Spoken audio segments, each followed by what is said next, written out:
Bem, 8h30, então, acho que a gente pode começar, Yuri. Então, vamos fazer 25 minutos de apresentação, 5 minutos de comentários e discussão no final.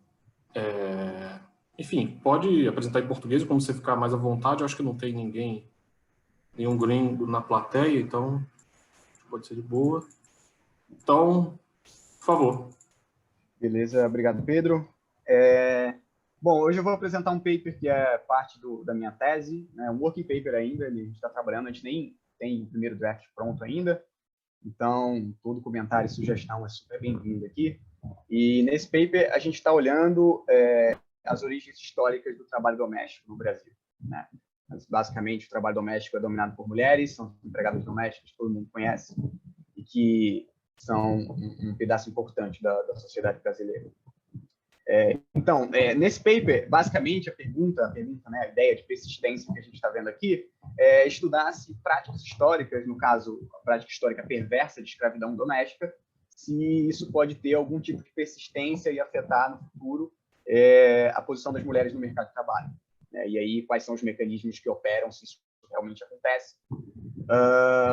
Beleza, em termos de design, né, o que a gente está fazendo aqui, basicamente, é linkar o censo de 1872 com o censo de 2010, né, e explorar essa variação aí no percentual de mulheres escravas domésticas, que é basicamente o número de escravas domésticas, escravas que viviam dentro das casas dos senhores. A gente consegue resgatar essa ocupação, esse tipo de ocupação das escravas no censo. E a gente explora essa prevalência, essa variação entre os municípios brasileiros, e a gente controla por um monte de controles geográficos e variáveis históricas, e a gente também consegue explorar essa variação geográfica usando um IV, né? A gente usa um índice de suitability para a agricultura, né? Um índice da Embrapa, e aí a gente consegue usar isso como instrumento para a escravidão, e basicamente a nossa estratégia de identificação roda, né, tá ao redor disso aí, né? Bom, os principais achados aqui são um leve spoiler do que vem pela frente. A gente encontra que, sim, de fato, o percentual de escravas domésticas no século XIX está associado a um maior percentual da força de trabalho feminina, que são mulheres que estão no mercado e têm entre 15 e 65 anos de idade, em ocupações, em domestic occupations, que é empregadas domésticas, enfim. E a gente acha isso, mas a gente, por outro lado, não acha nenhuma relação do percentual de escravas domésticas com o percentual da força de trabalho ocupada em outras, que se chama low skill occupations, né, que exigem menos educação formal.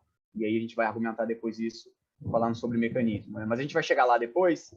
As estimações aqui com o nosso IV confirmam o que a gente está achando com o nosso Whately Squares, e a gente ainda consegue achar uma evidência sugestiva de que isso se trata, na verdade, de uma persistência cultural do lado da demanda. Então, a gente acha que não é porque existe uma oferta maior de trabalhadoras menos educadas, mas a gente acha alguma evidência que pode ser por questão de demanda. Então, as elites hoje demandam uma prática cultural que persistiu. A gente vai tentar chegar lá e tentar convencer vocês disso, né? Isso aqui é mais um outline do paper mesmo. Bom, um pouquinho de motivação aqui nesse slide. Housemaids são as empregadas domésticas, né, em 2013.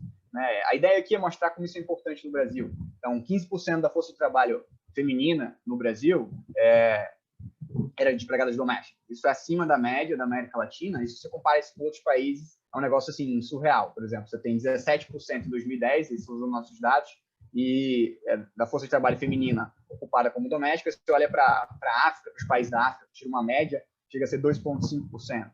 Isso aí é um relatório da ONU que calcula isso para a gente.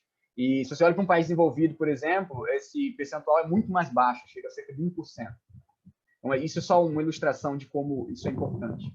E mais ainda, a gente ainda tem eu acho que para o brasileiro é muito fácil entender isso, né? A gente tem muita evidência anedotal de como, aqui no Brasil, o serviço doméstico é valorizado não no sentido bom da coisa, né? Mas no sentido importante de que as pessoas não abrem mão, a ponto de, por exemplo, Belém, durante o lockdown, incluiu como as empregadas domésticas como uma atividade essencial, né, sob o argumento de que pessoas precisam ter alguém em casa, né, uma coisa assim, meio que até um pouco surreal. E se a gente sabe que, por exemplo, a primeira vítima mortal de coronavírus foi no Rio de Janeiro e era uma empregada doméstica que contraiu seus patrões, tinham viajado para a Itália, não dispensaram a empregada, ela contraiu o vírus e faleceu.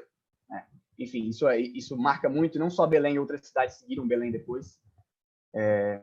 Outra coisa emblemática e legal aqui de evidência anedótica, em 2018 aconteceu um movimento interessante. Algumas construtoras portuguesas, elas começaram isso aqui é a matéria do R7, começaram a incluir o quartinho de empregado nos seus projetos, porque estava tendo uma leva de imigrantes muito grande em 2018, e a ideia era incluir um quartinho de empregados nos apartamentos, porque existe uma demanda grande de brasileiros, porque eles querem se mudar e querem ter um empregado doméstico em casa, que não é tão comum na Europa, como a gente viu ali. Enfim, isso tudo para ilustrar como a gente valoriza, e muito mais até do que outros países, o serviço doméstico. Não no sentido de bons salários, enfim. Mas...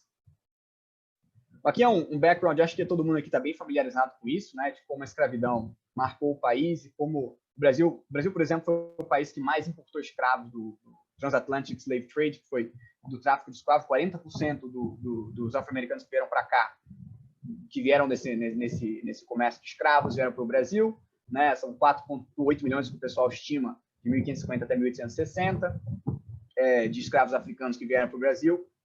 E mais ainda, a gente ainda foi, não só exportou, mas trouxe mais escravos, como também fomos o último país a abolir a escravidão. E escravidão, assim, completamente espalhada pelo território. Você não tinha que ter nos Estados Unidos norte, sul, e aí você tinha um lugar super escravista e o outro não. Aqui, praticamente todos os municípios você tinha presença de escravidão. Aqui é legal essa ilustração do Debré, que foi um pintor francês que esteve por aqui.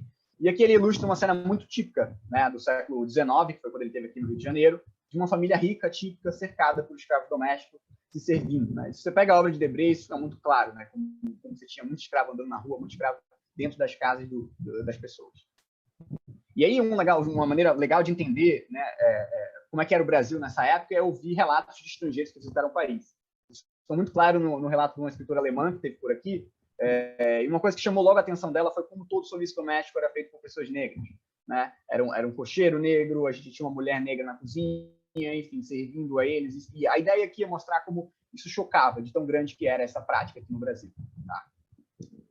E aqui a gente tem um exemplo, né? Quem eram essas mulheres? Essas mulheres eram escravas e viviam dentro das casas dos senhores e faziam todo tipo de serviço da casa, limpeza, cozinha, e viravam babás. Né? Esse aqui é um retrato clássico das amas de leite, que eram escravas que amamentavam os senhores dos seus mestres, os filhos dos seus senhores, né? E, obviamente, estavam sujeitos a todo tipo de violência, estupros, enfim, todo tipo de violência característica de uma relação entre escravo e senhor. Né? E viviam dentro das casas. Né? Então, existia aquela ideia de, ela é quase da família, enfim, é bem por aí, né? Uma coisa paternalista que mascarava uma violência profunda.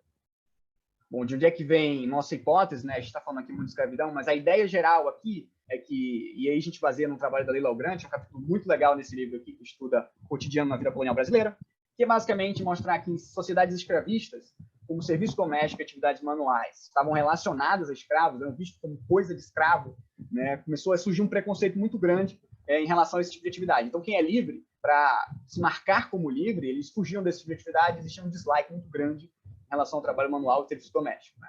E isso está nas bases da sociedade brasileira.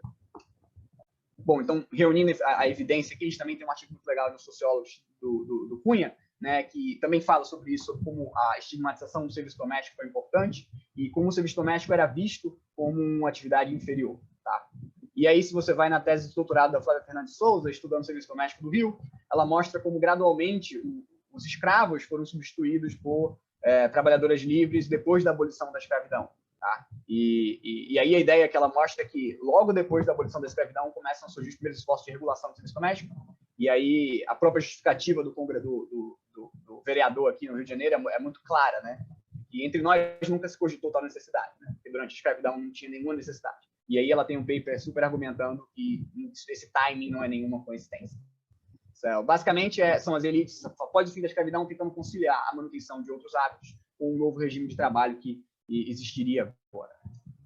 Então, só para fechar aqui, eu estou demorando até demais, mas é importante fazer isso, nesse paper de história especificamente, mas a gente está contando uma ideia de persistência. Então, a gente está argumentando que em sociedades escravistas, o dislike de trabalho manual, né, isso não é uma hipótese nossa, é uma hipótese já da literatura de história, persistiu porque existia um certo preconceito com esse tipo de atividade e a ideia é que isso persistiu. E aí, como um congressista escravista aqui reclama, né, nossos hábitos de 3 séculos não podem mudar tão rápido assim. Não basta dizer acabou a escravidão que todo mundo esqueceu o que a gente aprendeu em tantos anos. Né? Esse paper, vou passar bem rápido aqui, ele só está bem relacionado a essa literatura de persistência, como a gente já discutiu aqui mais cedo. Então, se pensar em 2 papers que são mais parecidos com a gente pegaria o paper do Alesina, do Juliano Neitanan, no Quarterly Journal, que mostra que a agricultura de arado está associado a gender norms. A gente também tem um paper do Teso, que estuda escravidão e participação no mercado de trabalho. Ele não olha como seria essa participação, só olha se as mulheres estão participando ou não. Enfim, a gente está mais ligado a essa literatura de persistência mesmo. Acho que a maioria das pessoas aqui já conhece um pouco do que está bem colocado aí, né? Com dados, né? A gente vai usar dados aqui do censo, basicamente. O primeiro censo do Brasil, de 1872, foi digitalizado pelo pessoal da UFMG. E a gente linka esses municípios. A gente não tem microdado, né? A gente tem dado do município, são tabelas. Por exemplo, a gente tem essas tabelas para cada município, assim, e você consegue saber a distribuição da população entre homens, mulheres, negros, escravos e até as ocupações. Então, foi digitalizado pelo pessoal da UFMG e a gente consegue linkar esses municípios em 1872 com os de 2010, usando um trabalho do IBGE que faz justamente esse link entre esses municípios. A gente consegue linkar 615 municípios de acordo com o trabalho dele. A gente consegue linkar um pouquinho menos, porque alguns municípios que estão aqui no trabalho, na digitalização do censo, você não tem as informações completas, tá? A gente também usa dados da Embrapa para construir um índice de suitability para açúcar, que vai ser o nosso AV depois, e, por fim, a gente tenta captar alguma ideia de evidência sugestiva com os dados da pesquisa de ações discriminatórias nas escolas, uma pesquisa do MEC, para tentar investigar coisa de discriminação, e a gente consegue alguma evidência de discriminação em relação ao trabalho doméstico.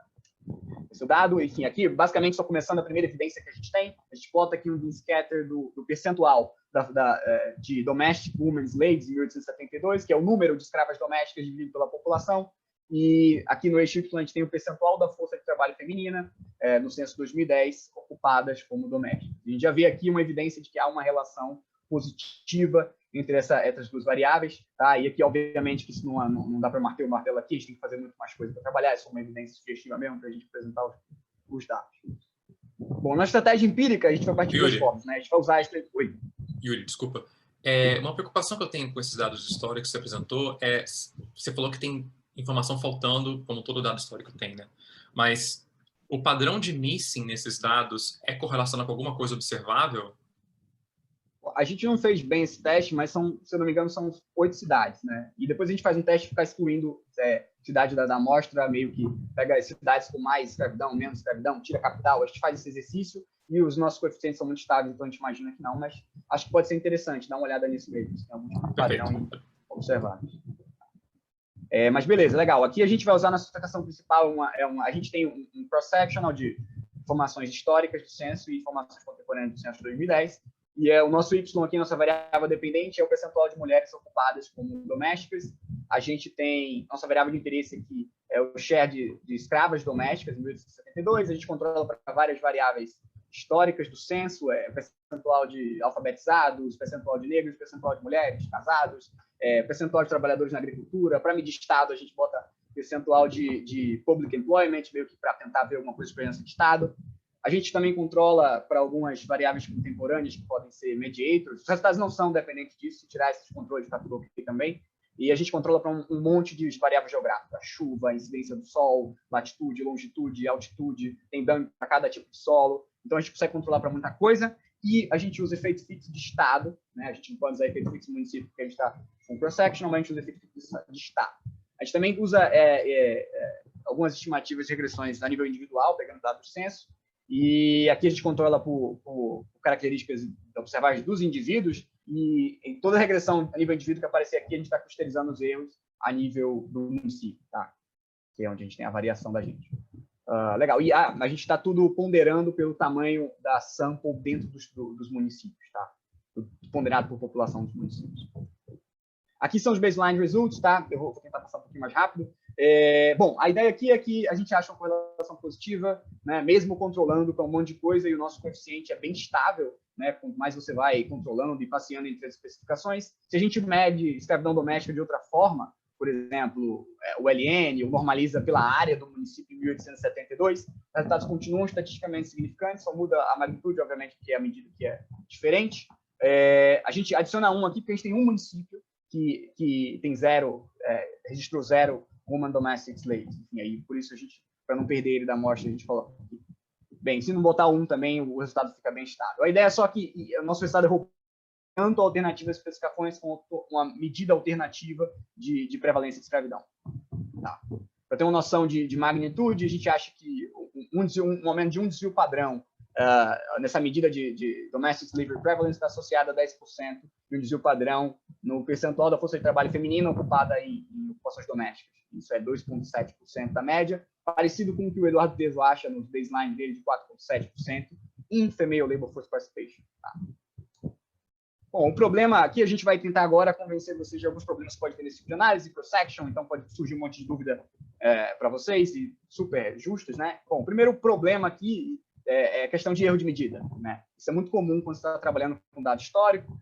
Então, para tentar fugir um pouco disso, a gente faz o seguinte: ao invés de medir pela definição de ocupação do censo, porque a gente acredita que pode ter muito mais erro nessa medida, porque é muito mais difícil para o cara, o agente do censo no século XIX, acertar a profissão do escravo, mas o gênero é muito mais fácil dele observar. Ele sabe muito claramente se aquele escravo é mulher ou não, mas ele pode errar, obviamente pode haver margem para erro. Então, a gente usa outra forma de medir, a gente mede o percentual de escravas mulheres, né? O share de mulheres sobre escravas mulheres sobre a população, e a gente também usa o share total de escravos. E o padrão legal aqui é que, como esperado, o nosso beta é menor, né? Porque a gente está com a medida, deve ter menos erro de medida aqui, se houver algum, mas ela é menos precisa e representa menos a prevalência de escravidão doméstica, e os betas aqui são todos menores. Se a gente usa o percentual total de escravos, o beta é menor ainda, que é bem consistente com o que a gente espera, se a gente realmente está captando uma coisa de escravidão doméstica mesmo, e não uma coisa só de escravidão geral, com a nossa variável. Tá?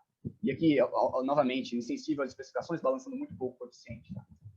Outra coisa que a gente faz aqui é um teste de falsificação. A gente pegou as ocupações mais comuns entre os escravos e mulheres, né, depois do serviço doméstico, que é a segunda mais comum.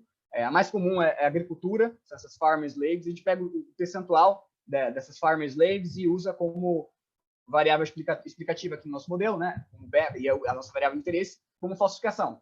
Não é para ver nenhuma relação entre esse tipo de escravidão e o percentual da força em domestic occupation.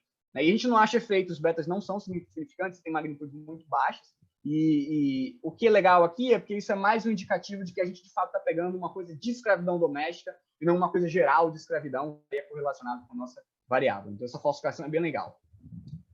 Por fim, a gente tem outro problema, a gente está com cross-sectional, né? E todos os problemas que podem acontecer, então a gente repete aqui a análise da Osta, tentando medir, basicamente, o que a gente estima aqui nesse delta, quão grande teria que ser o viés nas variáveis não observadas em relação ao viés nas observáveis para que nosso efeito fosse zero, né? E a gente consegue estimar isso com base nessa análise da Osta, e acho que, por exemplo, o nosso é bem parecido com o que o Alton G faz lá naquele paper de 2005, e basicamente o que a gente acha é que o viés teria que ser 5 vezes mais forte, no sentido oposto do viés que a gente encontra quando você vai incluindo controles observáveis no modelo, né? O que isso é muito, a gente argumenta que é pouco provável, né? Então, mesmo fazendo diferentes assumptions sobre o modelo real, a gente faz bounds aqui, né, para esse beta, usando a mesma análise da Osta, e os bounds são todos positivos, o zero não está aqui, tá? E é tudo indicando que realmente a gente tem um efeito, e se há um não observável, o papel deve ser bastante limitado.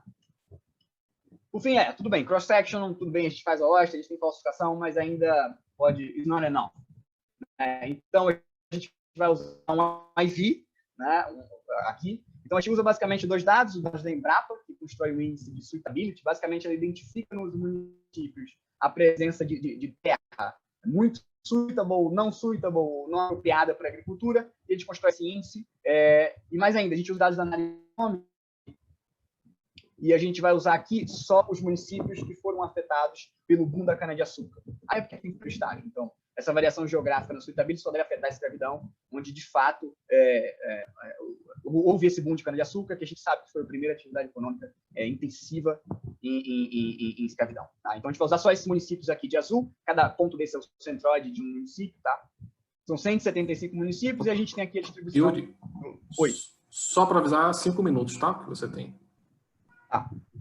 Enfim, aqui é só a distribuição, e a gente tem o primeiro estágio. O primeiro estágio é pouco sensível à inclusão de controles, o que é bom para a gente, né? Beleza? O resultado bem acima do esperado. A gente usa 3 definições de escravidão. A gente aqui no segundo estágio também tem um efeito robusto, que segue o mesmo padrão dos baseline, no sentido de Quando você usa medidas menos precisas, no sentido de pegar a escravidão doméstica, o beta é menor. Quando você usa total de escravos, o beta é menor ainda, tá? A gente tem um coeficiente maior do que na baseline, tá? E aqui é bem maior, na verdade. Então, o que a gente acha que um aumento de um desvio padrão no percentual de escravas domésticas está associado a 0,72 aumentos, 0,72 desvio padrão de aumento no percentual da força de trabalho em ocupações domésticas, tá? Mas ainda a gente testa aqui para exclusion restriction, e o que a gente vê aqui, basicamente, é que onde não há relação entre sugarcane suitability e escravidão, né, se você já roda de uma forma reduzida, você não acha efeito. Então, isso a gente acha que é alguma evidência de que só o nosso índice de suitability não afeta o percentual de domésticas por outro caminho que não seja escravidão. Obviamente que exclusion restriction não é testável em si, mas isso aqui é alguma evidência de que ela holds aqui para a gente, tá? Então, se você pega a sample só dos municípios afetados pelo Boom do Ouro, onde não há relação entre suitability de açúcar e escravidão, e não acha efeito. Se você acha que o café também não acha efeito, tem um significante aqui, mas é negativo, então atuaria no outro sentido, né? Isso aqui é legal porque dá uma confiança maior no que a gente está fazendo. Mecanismo, basicamente são dois, vou tentar falar bem rápido disso. O primeiro mecanismo é via demanda, que é o que a gente está argumentando, via persistência de um preconceito em relação ao serviço doméstico. E o segundo mecanismo pode ser via oferta, onde teve escravidão doméstica, você vai ter um pool de mulheres pobres e com educação formal menor, e aí, por conta disso, você vai ter uma maior oferta de mulheres pobres no mercado de trabalho, e aí, por isso, você pode acabar observando o aumento do percentual da força de trabalho. Primeiro, a gente roda aqui, usando o nosso índice de escravidão doméstica, roda aqui nosso OLS, nosso IV, para ver se há alguma relação entre algumas variáveis de desenvolvimento, nada que dá muito significante, tá? Com escravidão doméstica em si. A gente também faz uma análise de mediation, usando o paper do Acharia, que é tentar estimar esse efeito net, o efeito desses possíveis mediators, tá? Em desigualdade. E a gente vê que nosso beta fica bem parecido com o nosso beta baseline, tá? E aqui é mais legal, que aqui a gente estima aqui é o efeito da nossa variável, nossa equação normal, só que o Y agora não é mulheres em ocupação doméstica. A gente pega, por exemplo, 12 ocupações low-skilled occupations, com baixos salários, e vê que não acha efeito. Então, se o canal fosse oferta, a gente também devia observar que haveria um aumento, por exemplo, de coletoras de lixo, de empacotadoras da indústria, são, teoricamente, atividades que low-skilled. Então, a gente tem alguma evidência aqui que não é porque existe um pool maior de escravidão doméstica que a gente encontra esses resultados. E mais ainda, como a gente acha negativo para algumas, por exemplo, ambulantes, a gente tem alguma evidência de que, na verdade, é uma realocação mesmo de less educated para serviço doméstico do que um maior pool de mulheres menos educadas, formalmente educadas no mercado de trabalho. E se você rodar para Female Labor Force Participation, também você não acha efeito. Tá? A gente também pega imigrantes, né? A gente compara pessoas no censo que vieram de cidades que tinham baixa escravidão com pessoas que estão agora em cidades que no passado tinham alta escravidão doméstica e constrói essa share difference, que é a diferença, basicamente, do share de escravidão onde ela está agora de onde ela veio. Né? Então, essa variável é positiva quando ela está num lugar onde a escravidão é maior do que no lugar onde ela nasceu, por exemplo. E aí a gente roda essas equações e esse beta positivo basicamente quer dizer que uma mulher que sai de um lugar que tinha baixa escravidão doméstica para um lugar com alta escravidão doméstica tem uma maior probabilidade de virar empregada doméstica hoje do que o contrário. Tá? Então, isso é mais uma evidência de que a gente está vendo efeito de demanda, porque se fosse alguma coisa de persistência intergeracional, provavelmente ela teria menos educação formal e aí poderia estar mal inserida no mercado de trabalho. E por fim, aqui o último gráfico da gente, a gente tem essa análise ainda bem preliminar, a gente pega esses dados do Ações Discriminatórias Escolar e existe uma pergunta, né, nesses dados, é uma pesquisa realizada com a comunidade escolar, pais, professores, estudantes, aí a gente pode argumentar que isso não é bem representativo, mas a gente acha que essa análise pode produzir alguns insights. Basicamente, a gente olha para essa pergunta, porque essa pergunta está no cerne do que a gente está olhando, né? Então, os entrevistados foram perguntados se eles concordam ou não com esse statement, né? Que black women are more skilled, as mulheres negras são melhores para serem domésticas do que as mulheres brancas. Isso, na verdade, é bem o que a gente está pensando aqui em termos de cultural persistência. E a gente tem aqui, eu só botei o gráfico, a gente tem uma tabela também, mas a gente mostra que existe uma correlação bem positiva entre a prevalência de escravidão doméstica no passado e o percentual de gente que concorda com essa frase, né? Aí você pode argumentar que a população escolar não é tão parecida, mas ainda assim é algum tipo de evidência que a gente consegue em favor do mecanismo de cultura, né? Enfim, tô sem tempo, mas a gente tem muito teste. A gente faz permutation para ver se, sorteando o share de escravas entre os municípios, qual que é a possibilidade de alguém estimar um beta parecido com o nosso. enfim, e a gente não, por exemplo, aqui a gente não acha que é totalmente unlikely a gente fazer isso, né? Enfim, a gente tem outros testes, a gente consegue fazer uma definição maior de domestic occupation, ao invés de usar a variável de ocupação, usa de atividade do censo. Sair dropando podia ser que as capitais hoje, São Paulo, Rio de Janeiro, estivessem levando efeito, a gente dropa todas as cidades, os efeitos continuam. Controle para instituições coloniais lá do paper da Naritomi, a gente vai tirando cidade por cidade. Enfim, a gente tem muito exercício que a gente faz aqui ainda para... Não vai dar tempo de mostrar tudo, mas é isso se vocês perguntarem. Né? Então, só para fechar, basicamente, a gente acha que municípios que tradicionalmente tinham maior escravidão de mulheres, maior escravidão doméstica de mulheres, hoje tem um maior percentual da força de trabalho feminina ocupada como domésticas. E a gente tem IV para reforçar essas estimações, mas ainda a gente acha que os resultados não podem ser totalmente explicados pelos níveis atuais de desenvolvimento. A gente tem alguma evidência de que o mecanismo aí não é via oferta, né, é via demanda, né? E a gente tem alguma evidência de que cultura representa alguma coisa no que a gente está nesse efeito. Tá? Enfim, acho que estou estourando o tempo, né? Mas enfim, acho que é bem por aí. Se tiverem qualquer dúvida, obrigado. Muito bom, Yuri. Tem algumas perguntas aqui no chat. O Paulo, por exemplo, Arvati pergunta: não tinha escravo doméstico homem? Não tinha como olhar a proporção de mulheres no serviço doméstico? Ele resolveu isso aí. Ele resolveu. Ele resolveu? Ele apresentou o resultado em proporção. Tá. E o Henrique pergunta por que as observações caem tanto no IV?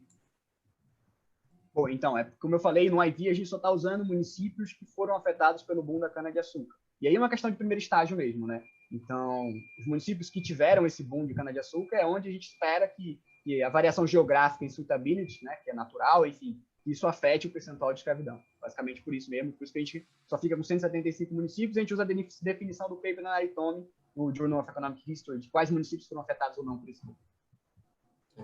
Então, me parece que é quase mais uma questão de precisão, de você garantir a restrição também de exclusão, né? De que a questão é um fundamento histórico. Mas ainda assim eu fico na dúvida, Yuri, não, na verdade nenhuma dúvida, mais uma sugestão. Tenho a impressão de que você precisa, então, em termos de comparação, usar também a amostra restrita, né? Assim, não sei, posso estar falando alguma coisa errada, mas a sensação que dá é que você talvez tivesse pelo menos que mostrar o OLS dessa amostra restrita. Provavelmente os efeitos serão parecidos, mas não serão idênticos.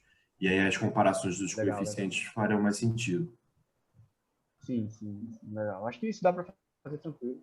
Se não me engano, tinha um exercício parecido e a gente já tinha feito isso, continua dando.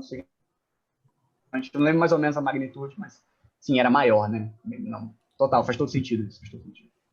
Um ponto que me preocupa um pouco é essa variável de serviço doméstico do censo 72, porque, assim, grande parte, e eu não sei o quanto essa variável mede isso, muita gente, apesar de trabalhar, está tida como serviço doméstico, ela acabava sendo contratada para fazer um serviço terceirizado para a família. Então, era muito comum venda de café, quitute na rua e etc.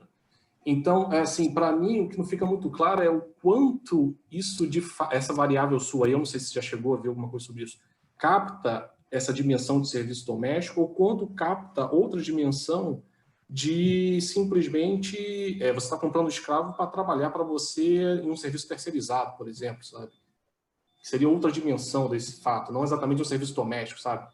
Ela, tudo bem, parte do tempo talvez a pessoa limpe a casa do dono, etc., mas outra parte do tempo talvez ele esteja fazendo outra coisa que não isso. Não, na verdade, essa é a principal motivação da gente ter essa tabela aqui no paper, né? Vamos tentar uma medida que provavelmente não tem erro em termos de número, por exemplo. O cara vai olhar para um escravo e vai saber se ela é mulher ou se ela é homem. Ao mesmo tempo, ele pode errar, pode ter alguma imprecisão, né? E, de fato, o que a gente olha é que quando você usa só o percentual de escravos mulheres, o nosso beta cai. Então, o nosso beta é bem menor. E se você usa o percentual de escravos homens, o beta cai mais ainda. Então, acho que isso é algum indicativo de que, de fato, a gente consegue captar essa relação. Eu não estou dizendo que não há esse tipo de erro. Perfeitamente, isso pode acontecer. Mas é uma coisa que assim, a gente não tem muito bem como testar, né? Então, o máximo que a gente vai procurar na literatura, alguma coisa nesse sentido, né? Mas isso aqui eu acho que é bem forte em relação a isso, né? Também sei que a gente está pegando serviço doméstico mesmo, né? Não uma coisa intrínseca de escravidão, por exemplo. Tá. E outra coisa, por que você usa, eu não tenho, esse dado de suitability da Embrapa é o mesmo da FAO que o pessoal usa ou tem alguma diferença? Não, não é o mesmo da FAO. Estou até para pegar esse dado da FAO, né, para tentar rodar com ele meio como alternativo, mas a Embrapa, ela identificou nos municípios, eu imagino que seja até mais preciso, né, porque é uma coisa que foram no solo lá, enfim, elas identificam a presença desse tipo de terra e aí ela declassifica. Então, eu estou classificando com base se ela declara se tem presença ou não de terra suitable ou unsuitable. E a gente tem no apêndice, a gente faz uma variação dessa definição de suitability, usando esse mesmo trabalho da Embrapa, a gente tem um shapefile sobre isso, mas a gente faz definição alternativa, se só usar a terra dominante, enfim, a gente tem alguns exercícios nesse sentido, os resultados parecem seguir o mesmo padrão em termos de magnitude. Mas está no radar da gente usar esses dados aí, até porque a gente vai ter mais uma medida para estimar isso. Né? Vou fazer uma pergunta rapidinho. Posso fazer uma pergunta rapidinho? Vocês fizeram essa mesma análise com censos anteriores, antes de 2010, para ver como que a persistência ocorre entre 1872 e 2010? Não, mas é um exercício também ainda no radar da gente. É uma ideia até bem legal, né? A gente tem que esperar um comportamento. Talvez o efeito de um censo mais antigo tinha que ser maior, né? Enfim, mas é um exercício bom de fazer mesmo. Está no radar da gente olhar isso. Mas legal mesmo, sugestão. Até porque nos outros censos também você consegue tirar a profissão, né? O censo de 20 tem bastante coisa, bem explicitado. Os outros varia a qualidade, mas enfim, dá para tirar bastante coisa. A gente tinha feito um exercício com o de 91, né? O de 91 é meio problemático, mas a gente conseguiu achar o beta até um pouco maior do que a gente está estimando aqui. Mas, enfim, significante, padrão parecido, né? A gente vai incluir ainda uma análise com todos, né? Vamos pegar vários censos e tentar estimar isso, fazer um gráfico, botando como é que esse coeficiente se comporta. Mas legal, sugestão mesmo. Opa, então, obrigado, Yuri. Acho que agradeço. Ótima apresentação. Tem alguns comentários ainda aqui no chat, se você quiser olhar depois, tá? Com isso a gente fecha e passa para o Fernando, o segundo paper. 25 minutos também, Fernando, e depois 5 minutos para discussão. Tá bem, obrigado. Vou compartilhar a tela aqui. Vocês estão conseguindo ver?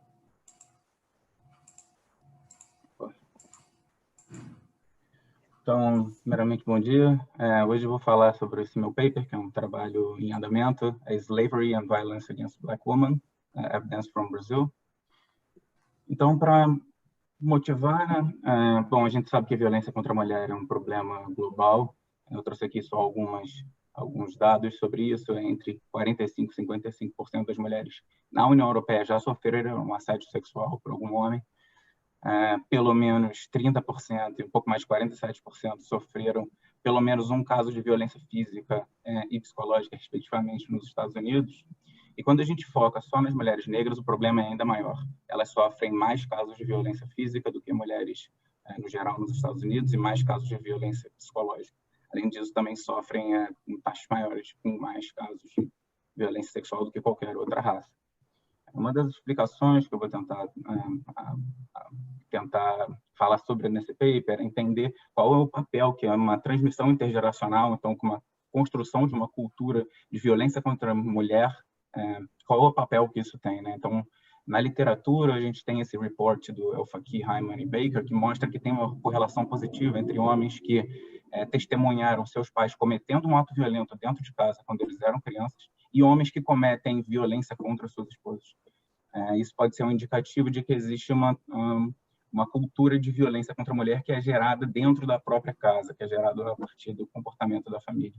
Como mostrado por esse paper da Alesina Brioche e La Ferrara, o papel das mulheres em sociedades ancestrais afeta a violência contra a mulher hoje. Então, em sociedades em que a mulher tinha um papel muito limitado na produção econômica, hoje em dia esses lugares têm uma maior taxa de violência contra parceiros, né? Intimate Partner Violence. O que é um indicativo de que existe, de fato, esse problema de uma criação de cultura de violência contra a mulher. O que eu quero atacar aqui nesse artigo é entender qual é o papel que a escravidão de mulheres tem na violência contra a mulher hoje. Então, tem uma socióloga, Rachel Feinstein, que ao longo do livro explica como donos de escravos usavam violência contra os escravos para reforçar essa posição dominante na sociedade. Isso era o principal instrumento, digamos assim, que eles usavam. E é possível que essa violência tenha sido passada em gerações. Então,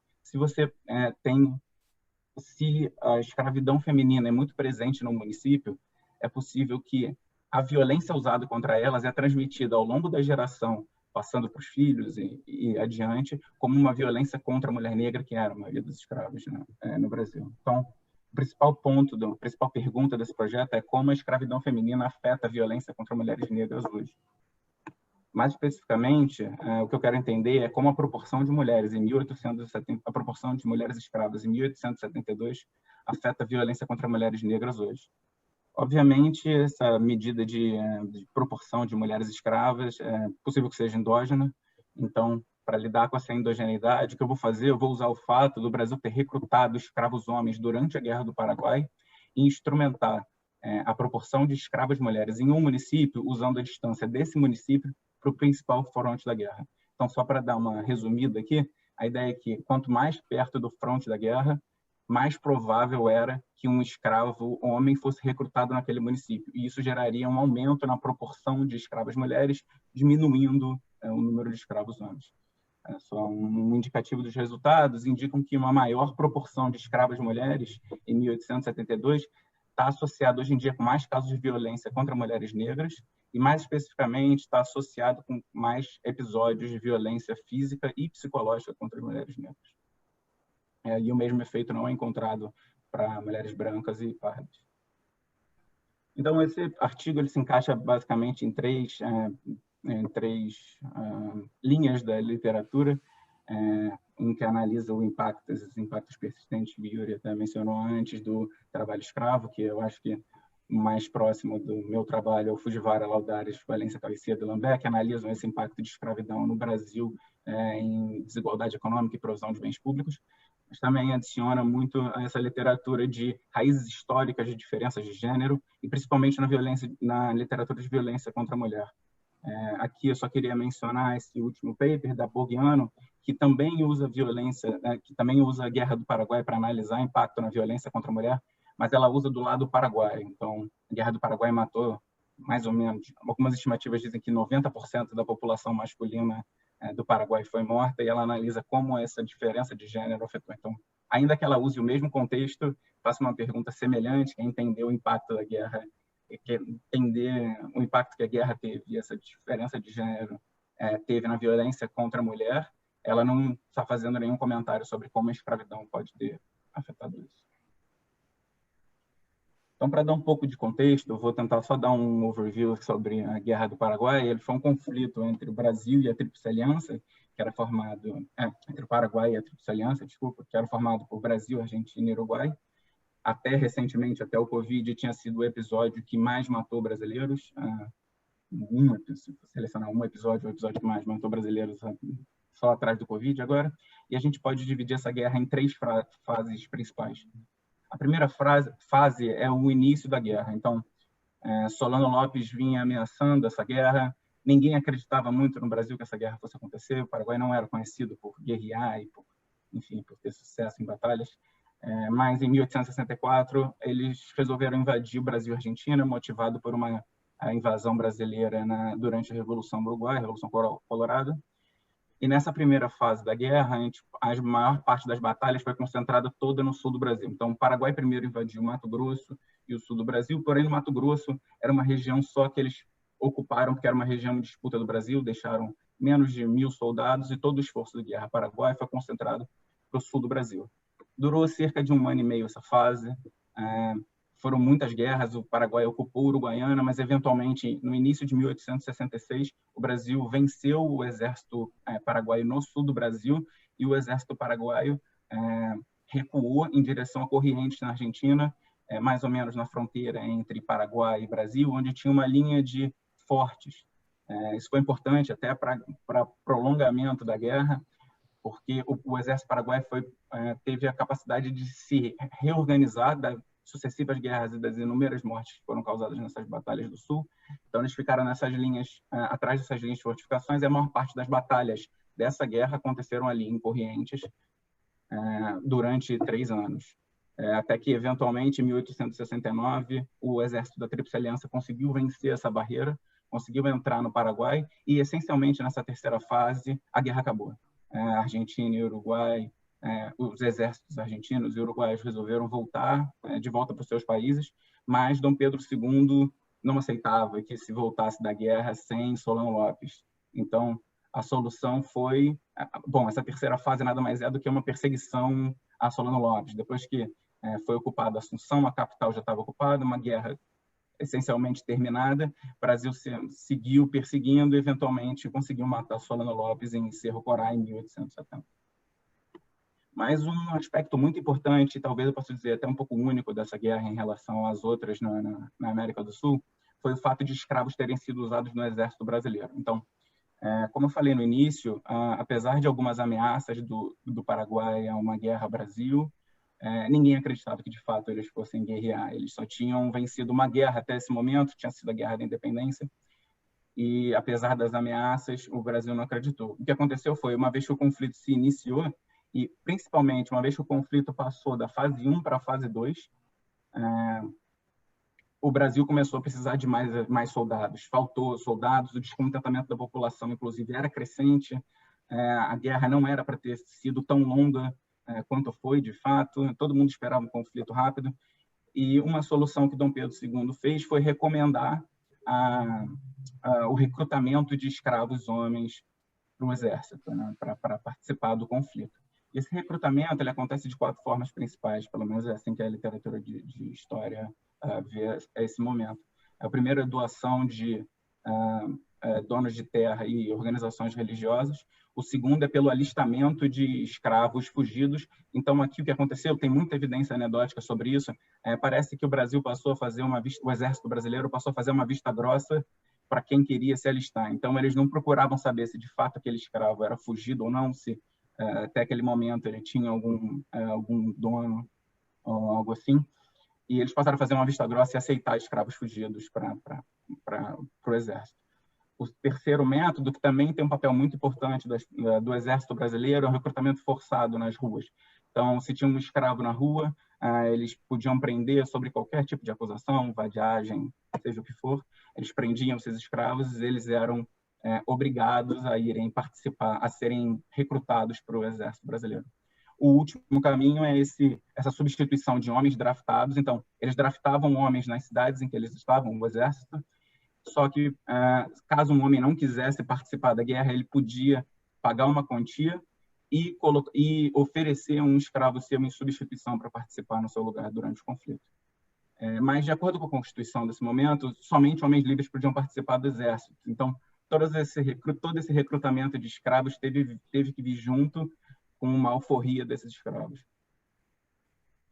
Então, a minha ideia aqui é usar essa alforria de escravos como uma variação positiva e exógena na proporção de mulheres escravas naquele município, né?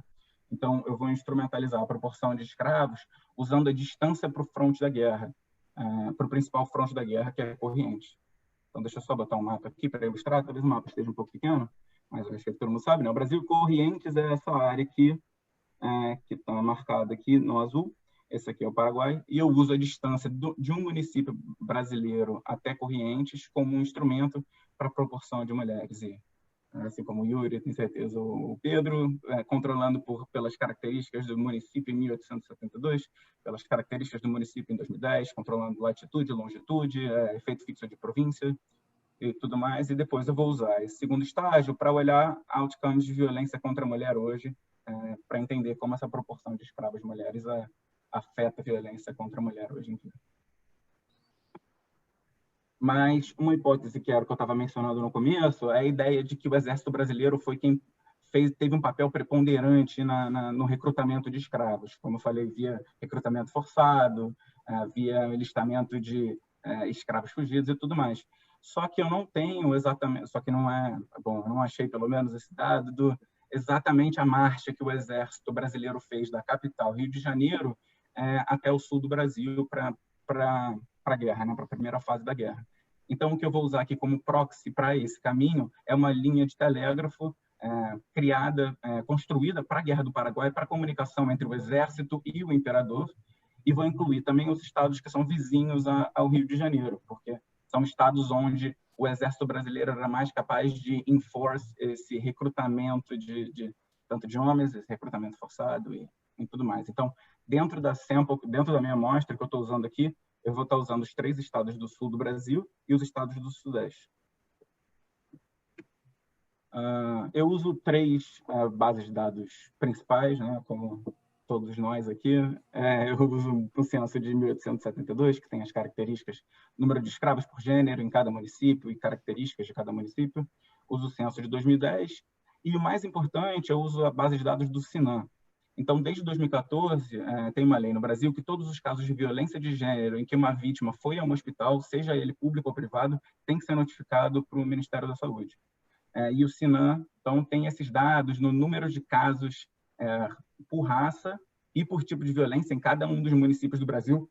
Em municípios aqui, eu digo municípios de ocorrência, onde de fato aconteceu a violência, e não onde ela foi notificada. Então, o que eu vou fazer é, para cada município, eu vou contar o número de casos de violência em que a vítima é uma mulher com mais de 15 anos de idade. Escolhi pegar esse threshold de 15 anos de idade para tentar, talvez, não se confundir com violência contra crianças e adolescentes, mas ainda assim, 15 anos de idade pega uma parte dos adolescentes. Eu vou usar uma média anual entre 2015 e 2017 e normalizar isso, normalizando e medindo por cada 1.000 pessoas daquela raça naquele município. 2015 eu uso como primeiro ano, porque é o primeiro ano em que tem dados completos para essa violência de gênero. E 2017 é o último ano, porque em 2018 a gente não tem os dados para o município de ocorrência. Em 2019 ainda não tinha os dados, não sei se já saíram recentemente, mas recentemente não tinha os dados. Então, por isso que eu uso entre 2015 e 2017, faço uma média para tentar ter uma medida mais consistente, que sofre menos impactos de variações, por exemplo, econômicas. Então, essa é a primeira análise. Eu coloquei as estimativas de OLS. Aqui é uma regressão simples entre a proporção de escravas mulheres num município e o número de casos de violência. E aqui eu estou separando por raça em cada coluna. Então, nessa coluna 1, eu estou só olhando para casos de violência contra mulheres brancas. Na coluna 2, pardas, negras e indígenas. Né? Como a gente pode ver aqui, não parece ter muitos efeitos. Eu estou controlando para tudo, usando o efeito fixo de província, os controles de 1872 e 2010. Mas parece que não existe uma relação muito forte entre essas duas variáveis. Né? Ou, como eu estava falando antes, é possível que essa medida seja endógena. Como, por exemplo, talvez locais em que as escravas eram mais bem tratadas, você tem uma proporção maior de mulheres simplesmente porque elas sobreviviam.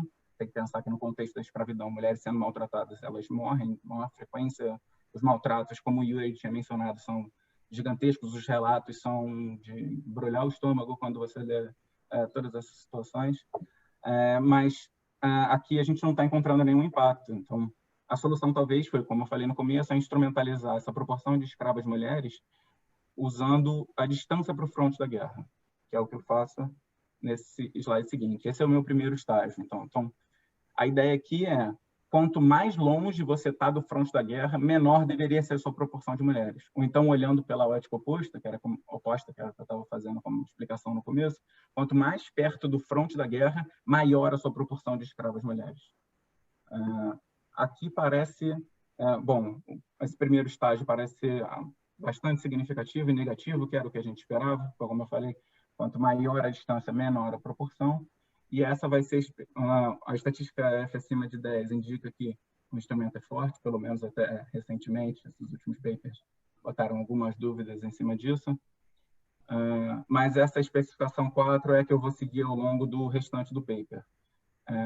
Como a gente pode ver, usando efeito fixo de província, os controles para 1872 e 2010. O número de observações, que eu vi que foi levantado da última vez, é semelhante ao que o Yuri, provavelmente ao que o Pedro fez também, agregando os municípios hoje em dia em municípios para se tornarem equivalentes aos municípios de 1872. Então, movendo para o segundo estágio, aqui a variável dependente é o número de casos totais, números totais de casos de violência contra mulheres. Essa aqui, então, o que a gente observa aqui, acho que a primeira coisa que salta o olho é que o efeito parece ser significativo e positivo somente para mulheres negras. Então, se você olha pelo tamanho da média da variável dependente, de 1,4 casos por cada 1.000 negros em um município, é um impacto de um aumento de 1 ponto percentual na proporção de mulheres escravas, em 1872, leva a um aumento de 22% no número de casos contra mulheres. Isso é um aumento bem significativo, bem grande. e que não é observado quando a gente analisa mulheres brancas e mulheres pardas. O efeito é bem menor. Aqui cabe uma ressalva em relação aos indígenas. O efeito, como a gente pode ver, é bem grande. Mulheres indígenas foram escravizadas no Brasil, ainda que não na mesma proporção que mulheres negras. Porém, talvez essa não significância esteja relacionada com o número baixo de mulheres que se identificam como indígenas na base. Menos de 1% na maior parte. A média em cada município é menos de 1%. No máximo, 3% das mulheres se identificam como indígenas, e pode ser isso que está levando a esse resultado. Então, parece estabelecido, pelo menos a evidência sugere, que existe uma relação entre proporção de escravas em 1872 e violência contra mulheres negras hoje, né? Então, o meu próximo exercício, que na verdade é o meu último exercício, como eu falei, é um trabalho em andamento, é separar e tentar distinguir para entender qual é o tipo de violência que está sendo cometido, quais tipos de violência estão levando a esse resultado. Então, a primeira análise que eu faço é analisando focando só em casos de violência física. Novamente, um padrão muito semelhante aparece aqui. A gente observa um coeficiente muito grande, muito significativo, somente para mulheres negras, um aumento de 1 ponto percentual no share de escravas em 1872 se traduz hoje em dia em 0,289 mais casos contra as mulheres, que é um aumento de 24%, é um efeito bastante significativo. E, novamente, a gente encontra o mesmo padrão em relação às mulheres indígenas.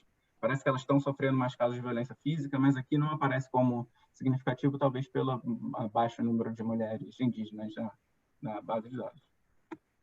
O segundo tipo de violência é violência psicológica. Novamente, ainda que a gente tenha um efeito aqui significativo a 10% para mulheres pardas, menos de 1/3 do efeito que tem para mulheres negras, que de fato parecem estar carregando todo o ônus até hoje dessa escravidão.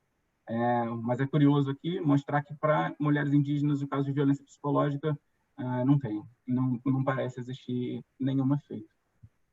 Então, movendo para os próximos dois, agora eu faço para violência sexual. Essa variável é uma das que eu tenho menos confiança, na verdade, tem muito estigma, a gente vê isso diariamente, o estigma que carrega uma vítima de violência sexual, então é possível que não se reporte isso com, pelo menos, tanta...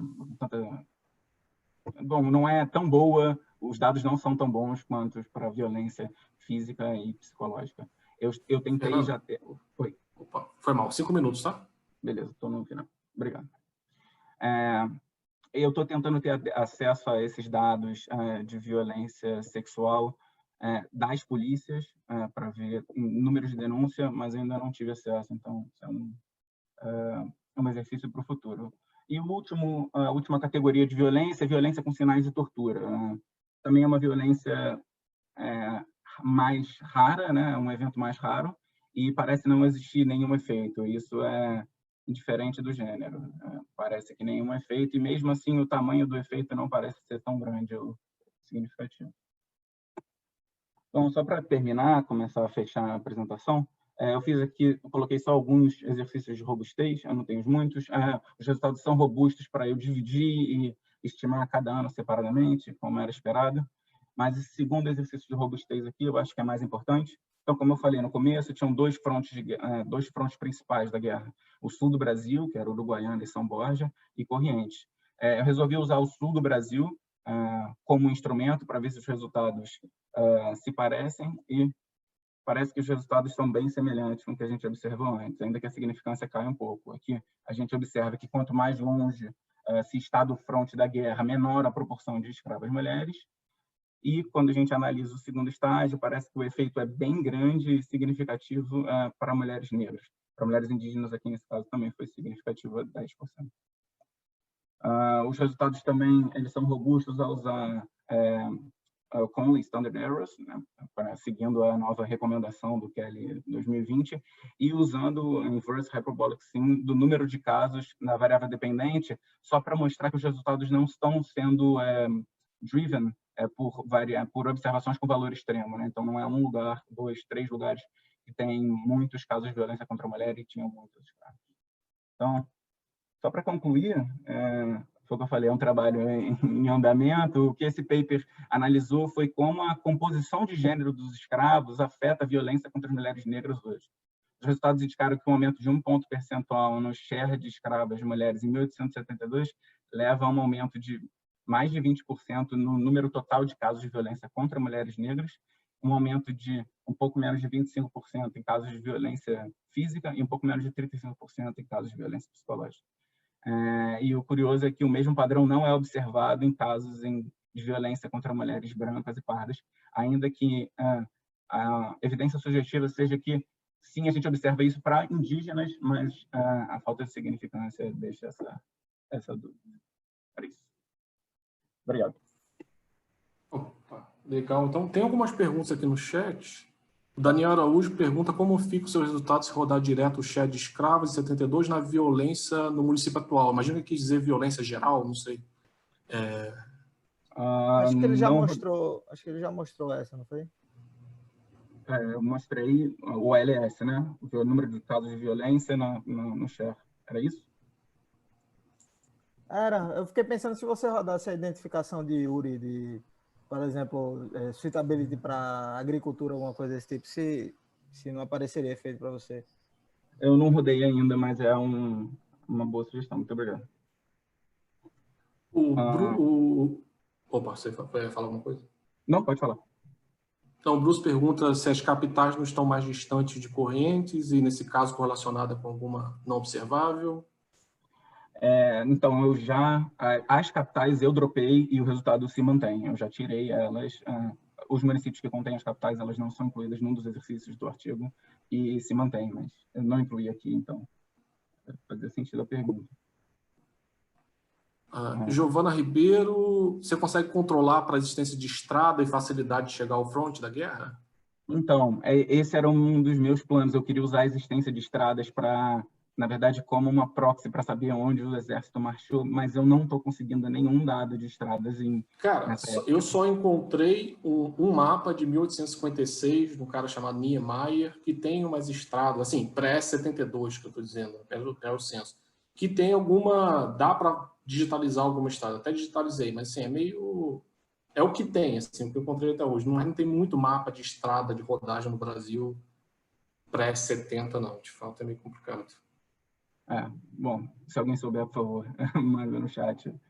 Até deixa eu ver aqui. O Vladimir, a exposição à guerra não poderia ter efeito sobre violência hoje através de outros mecanismos?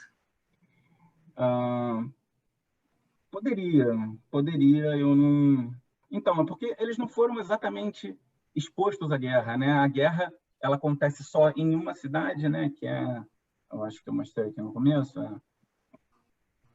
no mapa aqui. A guerra toda, ela só acontece em uma cidade aqui no Brasil, só em Uruguaiana, em São Borja, que é bem aqui na fronteira com Corrientes. Então, a gente não teve a guerra, de fato, no território brasileiro, com exceção de São Borja e Uruguaiana, mas é possível que eu não esteja. Tem algum efeito da guerra, ou então, ao menos, dos soldados na volta da guerra, que também é um outro grande gap nesse artigo.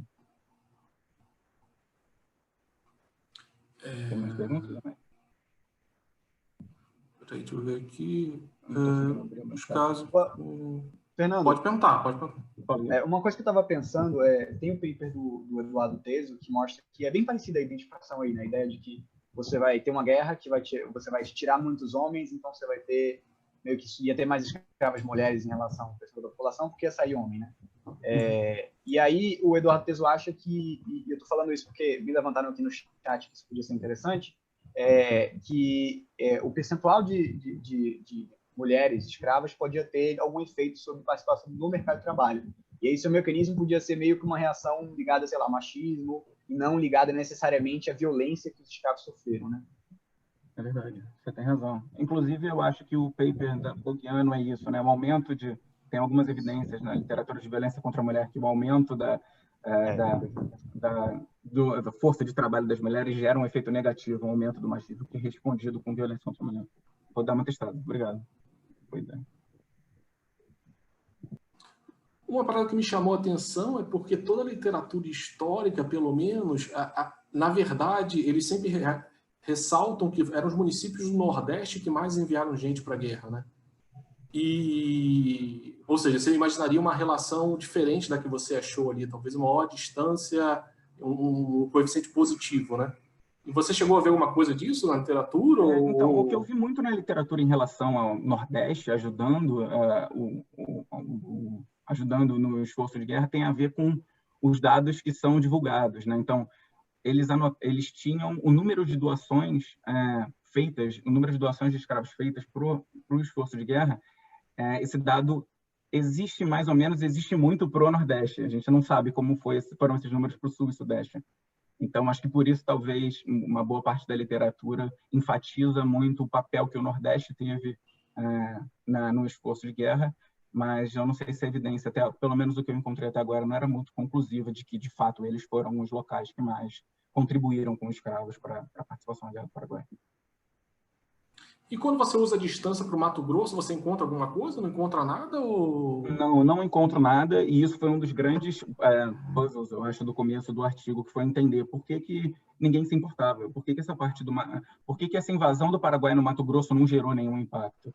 Então, eu fui correr atrás um pouco mais disso e fui entender que o Brasil, até 1910, não tinha nenhuma ligação direta em termos de estradas ou rios navegáveis entre Rio de Janeiro e Mato Grosso. O único caminho era via Rio Paraguai, e eles tinham que dar a volta por dentro do Paraguai para depois entrar no Mato Grosso. Então, parece que a estratégia de Solano Lopes durante a guerra, e isso alguns historiadores mencionam, era: eu vou mandar alguns soldados para o Mato Grosso, porque essa era uma região em disputa com o Brasil, vou deixar esses soldados lá. O Brasil não conseguiu mandar escravos, tentou mandar 2.000 soldados para a região, não conseguiu, porque eles não conseguiram chegar, então não tinham. E Solano Lopes, o que ele fez foi deixar só um punhado de soldados lá ocupando aquela região, e todo o resto do esforço de guerra ele redirecionou em direção ao sul do Brasil, onde a guerra de fato ocorreu. Bem, tem mais pergunta? Se não, então, obrigado, Fernando, muito bom. Valeu, obrigado a todo mundo. Parabéns. Então, deixa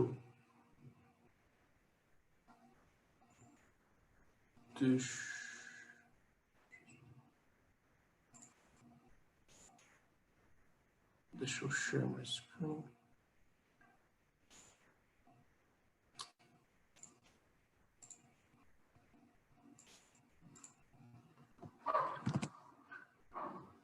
Vocês estão vendo aí minha apresentação?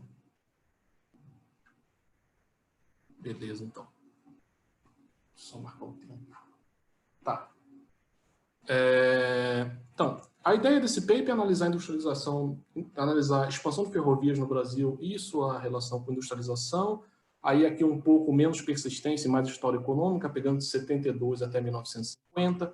Tem uma literatura enorme sobre o impacto de ferrovias, tá? Primeiro, você tem claramente uma evidência significativa do quanto as ferrovias foram importantes para a integração dos mercados ao longo do século XIX e século XX. A ideia geral aqui é que as ferrovias, ao conectar, na verdade, importantes mercados produtores com grandes cidades e portos, as ferrovias permitiram que houvesse uma convergência do nível de preço entre as localidades, não só na dimensão internacional, não só na dimensão entre países, mas também na dimensão within países, né? Ou seja, dentro dos países, diferentes regiões. A chegada das ferrovias está associada com uma diminuição, uma convergência, uma diminuição de dispersão de preços. No entanto, os efeitos diretos, além dos efeitos diretos da ferrovia sobre a integração de mercados, o que você tem hoje em dia é uma gama grande de literatura avaliando talvez aquilo que a gente poderia chamar de efeitos indiretos das ferrovias, que podem estar associados seja com renda, com criação de novas cidades, expansão de fábricas, ou transformação estrutural, que é o caso que a gente vai analisar aqui em particular. No entanto, quando a gente pega a literatura de transformação estrutural, o mecanismo pelo qual as ferrovias impactam a transformação estrutural ainda parece carecer de mais fundamento e de mais clareza sobre até que ponto essa transformação estrutural se dá por uma dinâmica local, de alteração local da ocupação entre os indivíduos, ou se dá mais por um processo de migração entre regiões, saindo de regiões mais rurais para regiões mais urbanas. Quando a gente analisa o caso particular do Brasil, a gente tem pouca evidência quantitativa do impacto das ferrovias sobre seja transformação estrutural ou qualquer outra coisa no Brasil. E quando você tem, que é, por exemplo, as evidências do Summerhill, as evidências parecem indicar um impacto relativamente pequeno das ferrovias sobre a produção industrial, a industrialização no Brasil. Tá? Então, a ideia desse paper é basicamente documentar o quanto a importância da expansão das ferrovias entre 1872 e 1950 sobre o processo de transformação estrutural. Mas, mais do que isso, a gente vai tentar aqui abordar que, na verdade, para o nosso caso em particular, parece que muito mais a expansão da ferrovia está associada com uma dinâmica de transformação ocupacional local do que propriamente um processo de dinâmica, alteração da dinâmica populacional. Tá? A gente não encontra grandes efeitos sobre aglomeração ou imigração, mas a gente conta muito mais efeitos sobre uma transformação estrutural local. E a gente vai examinar dois mecanismos pelo qual a expansão da ferrovia pode estar afetando essa transformação estrutural. O primeiro é a integração do mercado, que vai permitir com que regiões diferentes se especializem em produtos diferentes, e a outra é a adoção de novas tecnologias pelo setor industrial. A gente sabe que ao longo do final do século XIX, as fábricas brasileiras acabam se expandindo pelo território, principalmente de Minas Gerais. E nesse sentido, a capacidade de você transportar máquinas de maneira eficiente do litoral para o interior era extremamente importante.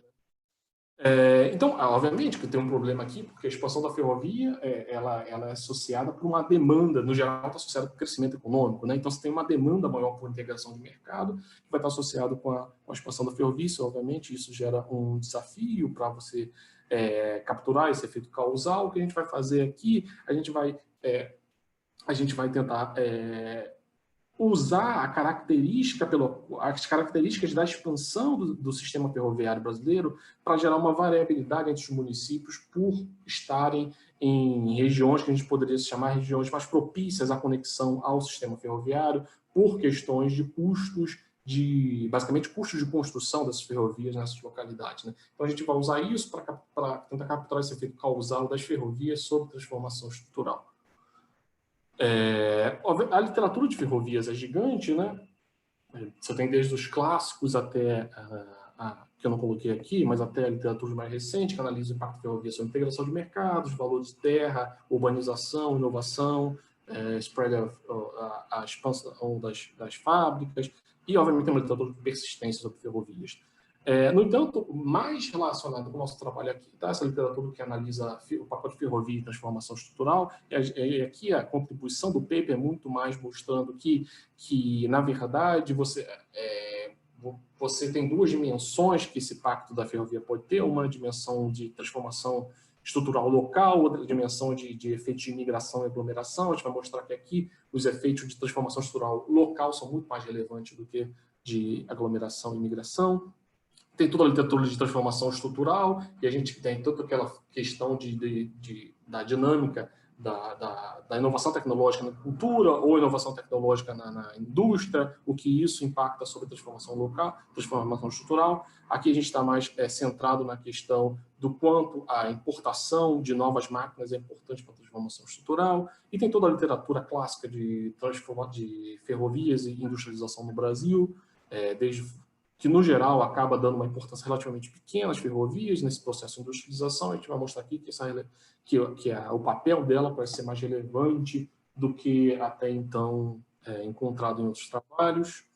Aqui só um pouco da agenda que a gente vai fazer, tá? Primeiro eu vou começar com um background histórico. Então, a primeira ferrovia é de 1854 no Brasil, construída por Mauá. A ideia da ferrovia era, basicamente, conectar a Vila Inhotim, em Magé, ao porto, que hoje em dia se chama Porto do Mauá. A ideia basicamente era de se diminuir o custo de transporte de produtos agrícolas de Minas Gerais para a capital, na época, o Rio de Janeiro. No entanto, a partir de 1854, a expansão da ferrovia vai se dar numa dimensão, numa taxa muito pequena até os anos 70, isso, entre outras coisas, porque a legislação da época era muito ruim. Entre outras coisas, eles limitavam, por exemplo, a capacidade de cobrança de frete ou de taxas para passageiros, você tinha o máximo que você podia cobrar, isso acabava limitando muito a expansão da ferrovia. A partir da lei de 73, isso muda completamente o mercado de ferrovias no Brasil, porque o governo passa a subsidiar a expansão da ferrovia, na verdade passa a garantir um dividendo mínimo, no geral 7% para investidores, isso vai fazer que vai atrair enormemente capital inglês para o Brasil na época, e, além disso, atrair capital dos grandes produtores rurais do Brasil, que tinham interesse nas ferrovias e ainda estavam sendo subsidiados seu investimento na expansão do próprio sistema. Então, de 70 à década de 30, você vai ter uma expansão bem grande do sistema ferroviário brasileiro, você vai ter uma expansão na casa de 450 quilômetros, mais ou menos, por ano de expansão. No geral, drive basicamente pelo setor privado, com alguma participação do setor governamental. A partir de 30, o setor ferroviário brasileiro começa a entrar em declínio, não declínio exatamente, mas a taxa de expansão ela cai consideravelmente a partir dos anos 30 e grande parte das empresas ferroviárias brasileiras começam a ser estatizadas a partir dos anos 30, atingindo, não grande parte, a partir dos anos 30 começa um processo de estatização dessas empresas, tá? Que vai culminar tendo nos anos 60 e pouco, você vai ter em torno de 96% das empresas ferroviárias estatizadas já. Aí depois começa o declínio, né? A partir de 50 começa o declínio das ferrovias, mas eu não vou abordar a questão do declínio, nem a persistência do efeito da ferrovia, pelo menos não nesse paper. Aqui são alguns mapas da expansão, a gente viu aqui até os anos 30 a expansão é muito forte, a partir dos anos 30 começa a ter uma diminuição. De toda maneira, a gente vê o quanto essa ferrovia cresceu, isso te dá não só pela extensão da malha, como também pelo número de estações, pela tonelada transportada e pelo número de passagens vendidas. Quando a gente analisa geograficamente a dinâmica dessa expansão, ela se dá muito leste-oeste, né? A ideia é sempre conectar costa ao interior. Então, aqui, em 1860, a gente tem quase, 1880, já a partir da lei de 1873, já começa uma expansão maior e diversificada regionalmente, tem sudeste e nordeste. A partir de 1900 já cresce mais ainda a expansão. 1930, ela atinge praticamente quase seu auge. 30, 50, você vai ter uma tentativa muito maior aí de integração dos diferentes sistemas regionais do que propriamente uma maior expansão, de fato, das ferrovias, né? Então, basicamente, é isso. Ou seja, a ideia aqui sempre foi conectar o porto aos municípios do interior e depois conectar regionalmente esses diferentes sistemas. A base de dados que a gente vai trabalhar aqui é um painel de município ano de 72 até 1950. A gente trabalha são 2.188 observações para município por ano. Aqui o sample é basicamente o sul, sudeste e nordeste. Isso porque 97% da malha ferroviária estavam localizados nessas regiões e 93% da população do país estavam localizados nessas regiões pelo censo de 50. Então, a ideia é mitigar um problema de comparar municípios completamente diferentes, comparar tanto da dinâmica da expansão da ferrovia, quanto da dinâmica populacional, de riqueza desses municípios, que o litoral se deu completamente diferente ao interior do país, ao centro-oeste e ao norte. Então, a ideia é focar em sul, sudeste e nordeste. A gente constrói um conjunto grande de bases de dados, basicamente digitalizando os dados. 72 já tinha digitalizado, mas digitalizando os dados de 20, 40 e 50, além dos dados do Censo de Infraestrutura de 20 e de 40. Além disso, para analisar a transformação estrutural e manufatura, né? Para analisar a questão de integração do mercado, a gente usa dados do Questionário de Agricultura do Brasil, que é basicamente um questionário por município no Brasil, que tem dados, uma das poucas fontes com dados de preço para o Brasil nessa época. Você tem preço de alguns produtos agrícolas e alguns dados com alguns produtos agrícolas, além de algumas outras informações sobre os municípios. E também a gente utiliza uma base de dados do Saxon House Wright 2010, que basicamente é um mandado de exportação de máquinas para a indústria têxtil entre 1878 e 1933. Por empresas britânicas, que correspondiam a mais de 90% do mercado da época. Então, a partir desses dados, a gente vai tentar criar uma variável aqui para medir a importação de máquinas no período associado com a expansão das ferrovias. Tem um problema aqui, obviamente, de você ligar esses censos ao longo do tempo. A gente, no geral aqui, a gente vai manter a divisão administrativa de 1872 e conectando, agregando esses municípios de 50, 40 e 20 à divisão administrativa de 72. A gente faz um processo similar ao que é feito nos Estados Unidos e Brasil, que o Yuri e o Fernando também fizeram. Tem os dados das ferrovias. Os dados das ferrovias, basicamente, você tem uma fonte de dados muito importante, que é o primeiro centenário das ferrovias brasileiras, de 1954. Você vai ter dados, por exemplo, dados tipo esse daqui, né, que te permitem reconstruir a malha ferroviária brasileira. Isso aqui é Leopoldina, em 54. Te permitem reconstruir a malha ferroviária brasileira para o período. Então, a partir da malha ferroviária brasileira de 54, a gente começa a reconstruir a expansão dessa malha, seja para trás ou seja para frente, utilizando, além de inúmeros outros mapas históricos, tem um site muito importante chamado estaçõesferroviárias.com.br, e a malha ferroviária brasileira atual, de maneira geral, assim como a gente recria essa malha ao longo do tempo, né, de 1860 até 2000, aqui até 1950. Além disso, tem dados para o nosso IV, o conjunto de controles que a gente vai controlar. Então, o nosso baseline aqui vai ser o 172, que é o primeiro que a gente consegue construir um conjunto de variáveis de controle, mas, obviamente, tem controle por variáveis também geográficas, do IBGE, Embrapa e desse consórcio para dados espaciais. Além disso, dados de estrada e portos, para tentar capturar um pouco do baseline da infraestrutura de transporte da época, né? Qual a ideia da estratégia empírica? Bem, a estratégia empírica é analisar o impacto das ferrovias sobre transformação estrutural no município I, na região R e no ano T.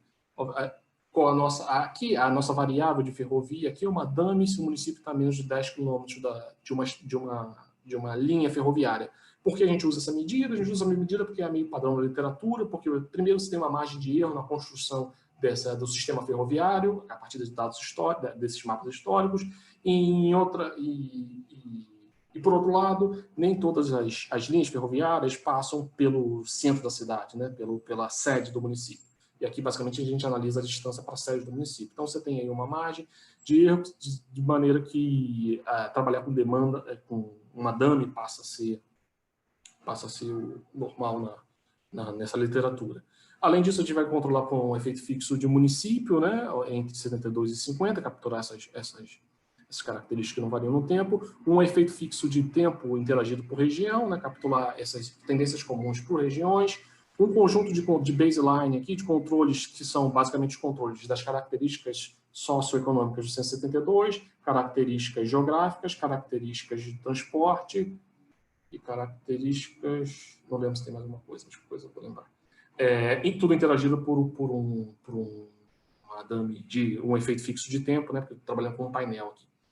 Obviamente, tem uma heterogeneidade aqui na expansão das ferrovias.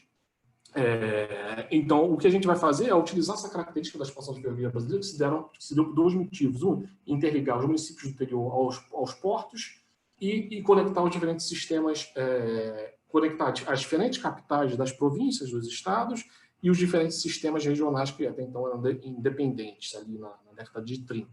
Então, o que a gente vai fazer é pensar o seguinte: se eu quisesse conectar todos os municípios existentes no Brasil em 1872 ao porto mais próximo existente em 1850, eu pego lá atrás para tentar evitar algum tipo de endogeneidade. Qual seria aquela malha que minimizaria os custos de construção, supondo que sua função custo ela é diretamente proporcional às características geográficas, basicamente à inclinação do terreno e à presença ou não de rios. Então, basicamente, o que a gente faz? A gente pega o mapa do Brasil e a gente vai discretizar esse mapa do Brasil em células de meio quilômetro por meio quilômetro. Cada célula dessa vai ter uma função custo que vai ser proporcional à inclinação do terreno, mais uma penalidade para caso você tenha que atravessar um rio. A partir daí, a gente constrói esse conjunto de caminhos de menor custo. Tá?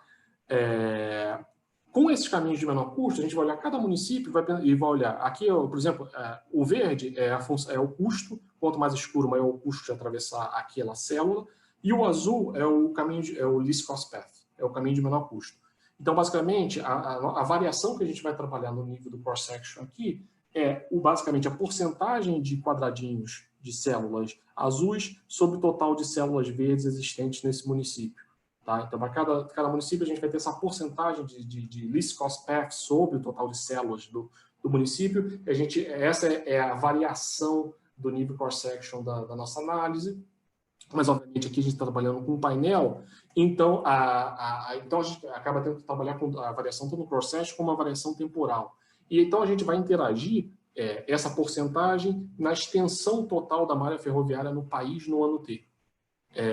A ideia desse instrumento, obviamente aqui a gente vai controlar por um conjunto de variáveis, mas a ideia desse instrumento é ele ser tipo um shift share modificado, onde aqui, basicamente, o nosso share seria essa porcentagem de least cost path sobre o total de células daquele terreno, e o nosso shift seria a extensão total da malha ferroviária no Brasil no ano T, né?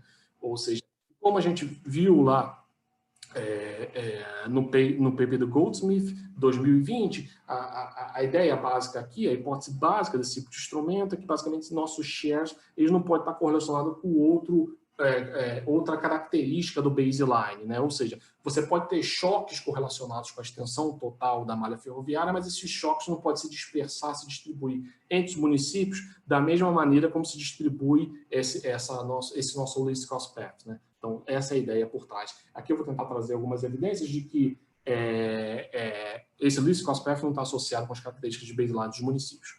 Aqui é o primeiro estágio, a gente vê que o instrumento está associado positivamente com a dummy da presença de ferrovias, e o instrumento aparentemente é forte, mesmo quando a gente controla com um conjunto de variáveis, seja do baseline, seja de efeito fixo e etc. Aqui a gente mostra, no cross-section, a gente faz uma regressão desse least cost path nas características do censo 72, que é o nosso baseline, dos municípios que não tinham ferrovias, que era a maioria naquele censo, naquele ano. Então a gente mostra aqui que, na verdade, esse least cost path não está associado com nenhuma característica observável desses municípios para esse período, o que corrobora a nossa hipótese de identificação.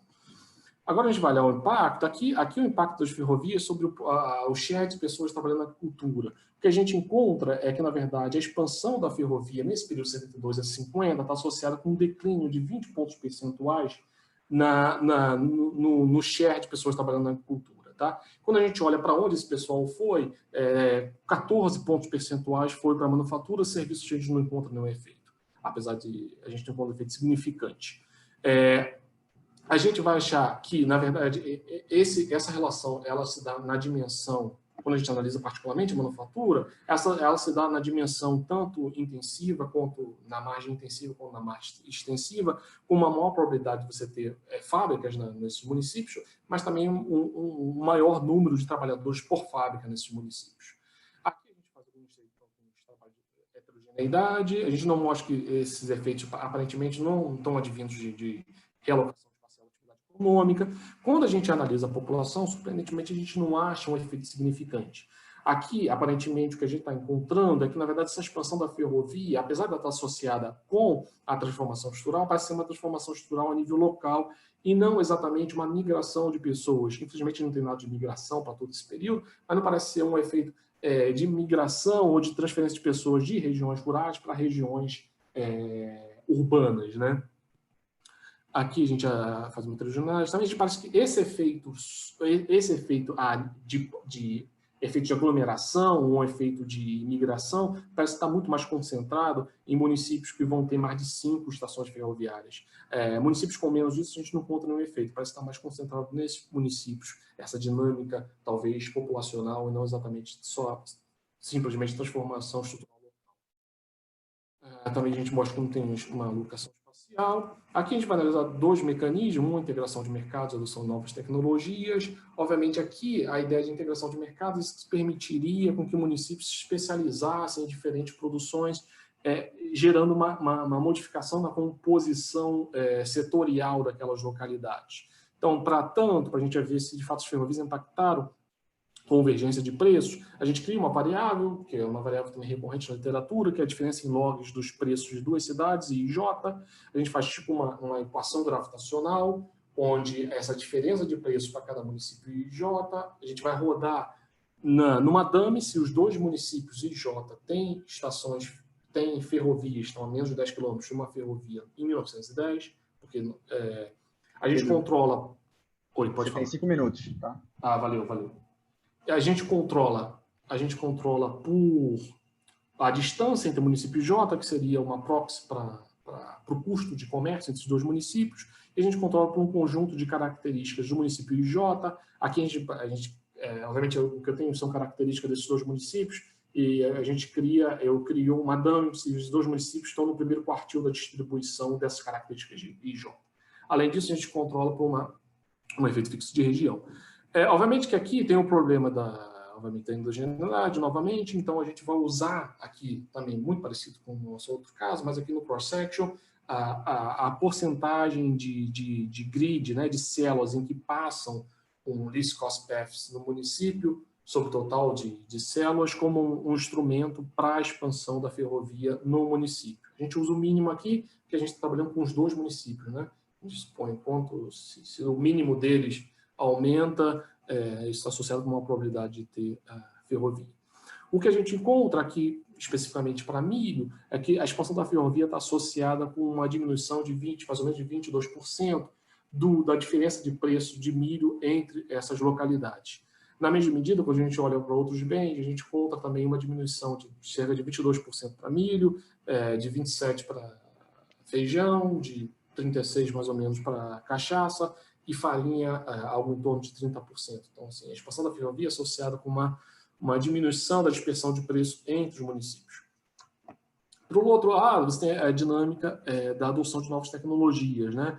A importação de máquinas e equipamentos era sempre um desafio, principalmente para aquelas fábricas localizadas mais no interior do Brasil, principalmente Minas Gerais, que é muito grande e tinha bastante fábrica têxtil no período, porque, basicamente, o transporte era muito complicado, né? E muitas vezes você tinha que construir pontes para transportar máquinas têxteis para esses locais.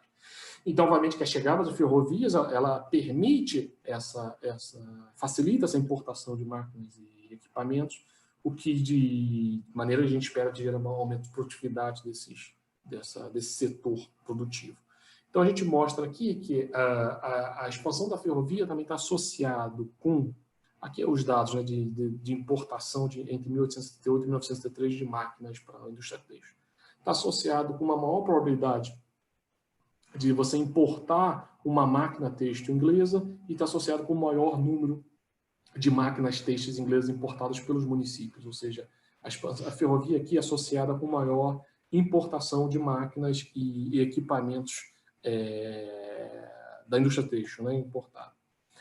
Quando a gente olha o censo de 40, a gente vai ver que a ferrovia está associada, aqui basicamente o setor manufatureiro, está associada com um maior capital investido por trabalhador, isso só manufatura, tá? Maior capital investido por trabalhador na manufatura e, da mesma maneira, um maior produto por trabalhador, né? Aqui, obviamente, a ideia é que provavelmente essa expansão da malha ferroviária associada com o aumento de importação de tecnologias ajudou um aumento de produtividade nesse setor, mas também está associado ao aumento do investimento de capital por trabalhador nesse setor, né? Então, essa é a ideia. Então, aqui só para concluir, então, o que a gente mostra aqui é ferrovia associada com transformação estrutural. No geral, a entrada da ferrovia está associada com uma diminuição de 20 pontos percentuais no número de trabalhadores no setor agrícola. A gente mostra que os efeitos sobre a população, surpreendentemente, a gente encontrou, são bem limitados aqui, quando ele existe é em municípios com mais de 5 estações ferroviárias. A gente traz evidências de 2 mecanismos relevantes, que um é a integração de mercados, a ferrovia está associada com uma diminuição da dispersão de preços, e outro é a adoção de novas importação de máquinas e equipamentos das exportadoras britânicas para o Brasil. Com isso eu termino aqui. A gente pode abrir para perguntas que vocês tiverem. Vou assumir aqui o papel de mediador para te ajudar. Valeu, que eu não estou lendo. Pedro. Então, tem uma pergunta aqui do Rafael Bruce, e ele pergunta se slope, na inclinação, ele fala que é diferente de ruggedness, né, de rugosidade. E aí, por que usar um e não usar o outro para essa sua função custo? É uma boa pergunta. Na verdade, a literatura, quando você... A minha ideia partiu porque a literatura basicamente usa slope para você calcular isso. Eu nunca cheguei a tentar trabalhar com essas outras variáveis e calcular a partir delas, mas de fato seria possível. Eu não tenho nenhuma resposta de por que exatamente a escolha de uma e não a escolha de outra. A literatura toda basicamente usa slope para calcular isso, e não Huggins, mas de fato seria possível e daria para calcular. Mas seria interessante ver isso. Valeu. Uma pergunta minha, na verdade, Pedro, é se você chegou a testar se a sua indicadora lá de Railroads é menor que 10 km a distância, né? Você chegou a testar outras distâncias. Seria legal você plotar um gráfico, né, mostrando... Eu botei, tá aqui. Ah, é legal. E passei errado. Lembrei. Aqui o efeito é basicamente concentrado em 10 quilômetros. Quando você analisa já 10 a 20 quilômetros, esse efeito já não é mais significante. E esse resultado é parecido com o da literatura. A literatura, no geral, encontra mais ou menos isso. Tem gente que trabalha com 10 quilômetros, tem gente que trabalha com 20 quilômetros. Varia um pouco, mas, no geral, os efeitos acabam sendo muito concentrados nesse tipo de magnitude. Outra coisa que podia ser legal, e aí como sugestão, acho que foi o Daniel fez a sugestão quando tu apresentou esse paper lá no seminário do PIMES, que é incluir o teste da Austin, né? Porque a gente balança um pouquinho lá quando você está incluindo controles, e aí você pode ajudar a tirar qualquer preocupação, qualquer red flag aí de parecerista. Isso, não, com certeza. Está na minha agenda, que eu não tive tempo para fazer para cá, mas está na minha agenda, pode ter certeza. O Vinícius Peçanha está perguntando aqui se teve influência de poder político local, né, na decisão de construir a railroad no município. Algum tipo de lobby. Com certeza tem uma enorme evidência da historiografia brasileira mostrando que era relevante esse poder político local para a construção das ferrovias. De toda maneira, apesar de você ter essa dinâmica política, de toda maneira, os recursos para você construir essas ferrovias eram bem escassos. Então, por mais que você vai ter algumas regiões que, por conta do poder político local, elas vão acabar tendo uma probabilidade maior de ser conectadas ao sistema, de toda maneira, para você chegar a esses locais, você tem que fazer o mínimo de minimização de custo para você construir esse sistema todo, né? Ele não pode se basear completamente em endogeneidade para o nível político, porque seria impossível você fazer isso naquele momento. Mas com certeza existe isso. Pode falar. Não, só uma pergunta. Você fez alguma análise com os salários? Porque eu vi que você tem a dispersão de preços, né? Eu não sei se você tem de salários. Quando você tem essa mudança da agricultura para a manufatura, eu não sei se eu perdi em algum momento. Não, eu não mostrei nada de salário, não. Mas fala. Então, não, eu queria entender qual é o impacto, né? Porque, por um lado, eu não sei se esses trabalhadores estão sendo expulsos da agricultura ou do campo para a construção do railroad, por isso que eles tiveram que ir para os centros urbanos, mas, por outro lado, tem um aumento de importação de máquinas. Então, pode ser tanto no lado da oferta, um aumento de trabalhadores migrando para os centros urbanos e trabalhar nas manufaturas, ou no lado da demanda, né? As empresas comprando mais máquinas e expandindo o tamanho da sua produção. O que a gente tem de salário, o que eu tenho, pelo menos aqui, é o censo de 20. Mas o censo de 20, a informação de salário por município se concentra apenas na agricultura. Para a manufatura, eu não tenho informação de salário por nível de município, só tenho para agricultura. O que eu faço é rodar aqui, essa minha última coluna aqui, log do salário na agricultura, o que eu encontro que a ferrovia está associada com uma diminuição desse log, desse salário. O que faz sentido aqui na dimensão de que talvez aí é difícil explicar o que se é uma dimensão da demanda ou se da oferta, né? O que a historiografia aponta é que você tem primeiro uma dimensão de que um dos primeiros impactos da ferrovia é que ela basicamente acabou com um grande mercado de transporte por mulas que era associado ao setor agrícola brasileiro. Se liberou muita gente, muita mão de obra que estava associado à agricultura, que basicamente ficavam transportando por mulas produção agrícola, né? Esse pessoal acaba sendo liberado e talvez isso explique essa queda do salário nesse caso. Poderia ser uma explicação. Mas tem muita coisa aqui dentro que é difícil distinguir, né? Mas eu acho que seria uma explicação associada à literatura. Bom, eu acho que não temos mais perguntas, né? Então, Obrigado, Pedro. É muito bem redondinho, né? Tá bem maduro. Valeu. Bem, obrigado. Aí a gente tem... Eu não sei, é o horário que eles vão nos expulsar, não sei como é que funciona aqui, mas se quiserem bater um papo e sei lá. Ia ser legal, né? A gente conseguir botar essa mesa aqui de história econômica no SBE. Sabe, ano que vem, né? A gente se repetir o feito. Pois é, né? Eu acho que é a primeira vez. 3 papers assim, eu acho que é a primeira vez. Eu não lembro de ter visto, não. Então, é interessante. É engraçado que o seu trabalho e do Fernando conversam completamente, né? Tipo, os dois. Exato, né? Exato. Então, Eu tava surpreso que eu não tinha visto ainda. Eu acho que não tem, né? Então, não, a gente não soltou o draft ainda não, tá quase pronto, né? A gente vai lançar um trailer do working paper, mas ele vai sair em breve. Ainda não soltamos, não. Legal, legal. E o paper é com você, o Breno e o Vladimir? Você sozinho? Não, eu com o Breno e com o Vladimir, né? Legal.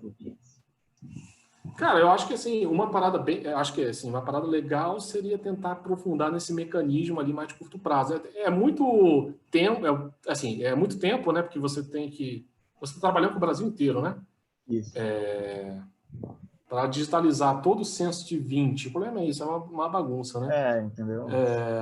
Eu tenho uma coisa daquela região que eu estou trabalhando, né? Nordeste, Sudeste e Sul, né? Eu não tenho tudo. Mas seria muito legal se você conseguisse tempo para tentar ver como essas coisas vão desenvolver ao longo do tempo, né?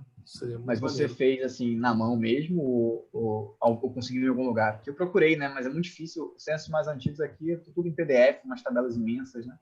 Tudo em PDF, cara. Eu fiz tudo na mão, basicamente fiz tudo na mão. É muito difícil. Tem um ou outro programa que pode te ajudar. Eu comprei um programa uma vez aí. Ele até ajuda em alguma coisa. Acho que o nome dele é ABBYY, um negócio desse. De OCR, né?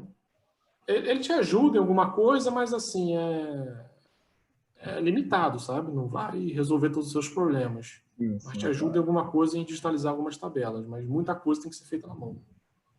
Eu acho que ia ser bem legal fazer. Acho que até uma sugestão que saiu para mim, fazer essa questão de persistência, né?